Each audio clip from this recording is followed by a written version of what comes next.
Deuxième épisode de notre série sur la route des vacances. On va retrouver Mathieu Bellingen avec son cheval et sa roulotte dans le Sud-Manche. Avec un premier arrêt, il faut s'occuper de l'animal et faire son lit dans l'habitat. Bonsoir, bienvenue dans le Havre de Regnéville. Nous sommes ici pour une balade, mais une balade un peu spéciale, en roulotte et en attelage.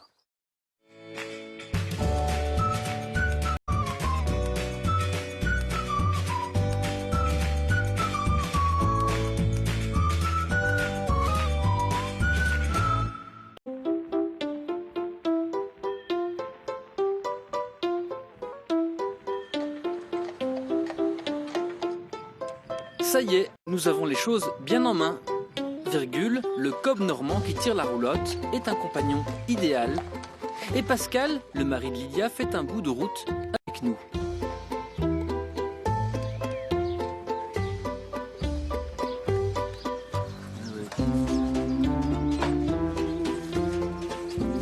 Voilà, là, vous avez vu, au niveau des oreilles, là par exemple, là où ça porte, ça les... La sueur les irrite un peu, donc c'est pour ça qu'ils cherchent à se frotter en fait. Un coup de brosse comme ça? Oui, enfin, surtout aux endroits où il a transpiré. Il a transpiré, d'accord. Voilà. Ça, il aime ça. J'imagine que c'est le réconfort. Le réconfort après l'effort, on va dire. Ouais, voilà. Là, on a fait combien de kilomètres là à peu près?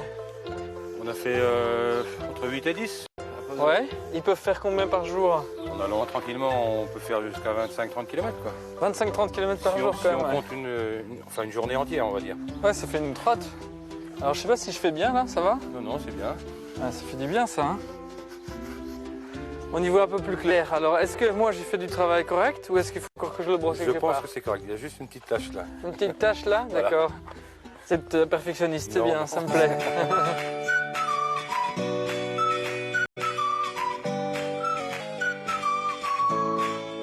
Pour avoir un ordre d'idée, une jument avec un poulain, ça boit 50 litres par jour. 50 litres par jour? Ouais.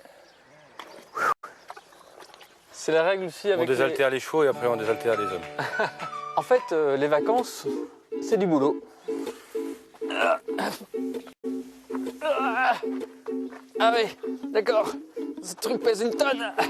Après, lui, il va manger s'il en veut. Eh bien, Virgule, il y a ton dîner là. Voilà. Oh. C'est pas sûr qu'il y touche. C'est pas sûr qu'il mange en plus? Non. Les touristes, les gens qui viennent, qui montent dans les roulottes, ils acceptent le soir aussi de s'occuper des chevaux et de les nourrir? La plupart du temps, c'est moi qui nourris le cheval, enfin ou Lydia, mais c'est vrai qu'ils aiment bien participer, quoi. Et puis, par exemple, le panser, comme on a fait tout à l'heure, le brosser, tout ça. Ça fait partie du plaisir. Voilà, encore. du plaisir, voilà. Et il faut aussi s'en occuper, le nourrir, lui donner de l'eau, ça c'est plus du boulot quand même. Donc après, porter le bidon d'eau, c'est vrai que ça n'a rien d'agréable, mais il faut que ça se fasse. Donc voilà. On insiste aussi sur la clientèle en disant le cheval c'est le vôtre pour un soir en fait, quoi. Donc faites-y attention, surveillez-le. Et puis par exemple, il peut s'échapper aussi, hein, parce que bon, on met la clôture électrique, mais il peut avoir peur d'un chien ou je ne sais quoi. Et voilà, donc on demande aux gens aussi de le surveiller après le repas du soir, par exemple, de le faire un tour, voir si tout va bien, quoi. En général, dans les chevaux de trait, c'est toujours des caractères froids, donc... assez calme, comme on dit, voilà. C'est pas trop de tempérament. Pas trop de tempérament, voilà.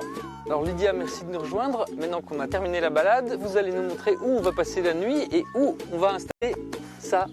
Voilà, alors pour passer une bonne nuit, je vous propose de rejoindre la roulotte et on va pouvoir la visiter ensemble pour installer vos affaires. Parce qu'on va dormir dans la roulotte. Oui, l'idée est là. Ok, allons-y, on y va.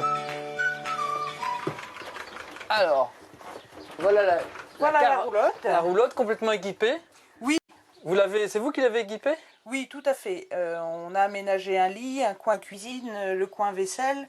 Et là, c'est la vaisselle. Voilà, la vaisselle. Coin cuisine. Les 2 feux gaz. L'évier avec 20 litres d'eau potable. Un frigo. Un frigo qui fonctionne au gaz à électricité. Quand on a besoin de circuler, on le met sur le gaz. Ah, et là, c'est le couchage. Donc on a un lit de place et des couchages amovibles. Et on a une table qui permet de manger à l'intérieur. Waouh! En cas de mauvais temps. Voilà. Ce qui arrive de temps en temps en Normandie, on va dire. Et là, le couchage pour 2 personnes. Et on peut mettre un troisième en dessous.